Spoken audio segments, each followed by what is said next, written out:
કે નવરાત્રીની અંદર જે આપણી બહેનો દીકરીઓ ગરબાની અંદર રાસ અને દાંડિયા રાસની અંદર જ્યારે જાય છે ત્યારે ઘણા એવા વિધર્મીઓ જે ચાંદલા કરે, ટેટુ કરે,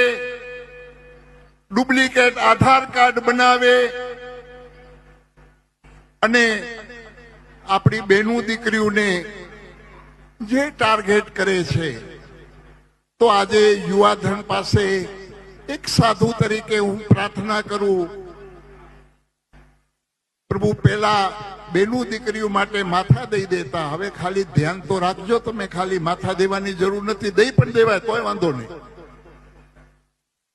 દીકરીની રક્ષા માટે માથું પણ દઈ દેવાય તોય વાંધો નહીં.